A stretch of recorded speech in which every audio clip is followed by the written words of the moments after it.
Definite గా అండి music therapy అనేటువంటిది ఈ మధ్య కాలంలో చాలా ఎక్కువ మంది దాన్ని పర్సూ చేస్తున్నారు.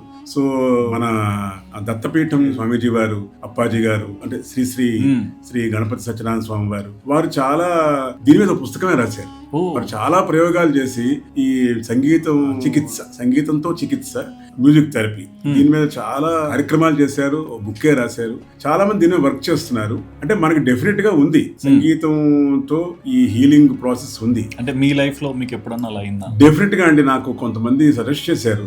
కొంచెం చిన్న అనారోగ్యంతో బాధపడుతున్నప్పుడు ఈ షడ్జం పాడండి, తర్వాత గాంధారం పాడండి, మీకు డెఫినెట్ గా నయం అయిపోతుంది అంటే నేను అది చేసి నేను అది పొందాను కూడా. అంటే ఇప్పటికీ కూడా కొన్ని హాస్పిటల్స్ లో ముఖ్యంగా కళ్యాణి రాగాన్ని పంచమం లేకుండా, అంటే పంచమం వర్జం చేసి పాడితే తలనొప్పి తగ్గుతుందని, ఇటువంటివి చాలా మనం చేశారు. నేను చేశాను. నాకు అది అనుభవం కలిగింది కూడా. అంటే అది నా మెయిన్ ప్రొఫెషన్ కాదు కాబట్టి దాని మీద నేను ఎక్కువ సీరియస్ గా వెళ్ళలేదు అనమాట. అండ్ ఈ మధ్య చూస్తున్నాం సార్, అంటే రీసెంట్ గా ఆపరేషన్ చేసేటప్పుడు కూడా కొంచెం బెటర్ రిజల్ట్ కోసం మ్యూజిక్ థెరపీ కూడా యూజ్ చేస్తున్నారని.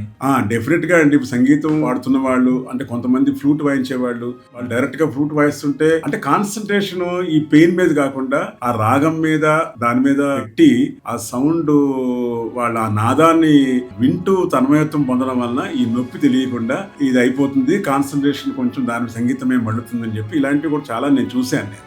చాలా జరిగాయి కూడా. అంతేకాదు, ఇప్పుడు సంగీతం వింటే ఆవులు బాగా చక్కగా సంగీతం వింటే మైమరిచిపోయి పాలిస్తాయని చెప్పి ఇలాంటి ప్రయోగాలు కూడా చేశాను. ఇంకొక ప్రయోగం నేను చూశాను.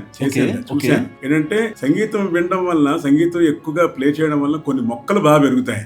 ఇది కూడా విన్నాను నేను. అంటే మన దగ్గర జరగలేదు, బయట పాశ్చాత్య దేశాల్లో జరిగిందని నేను కొన్ని ఆర్టికల్స్ చదివాను.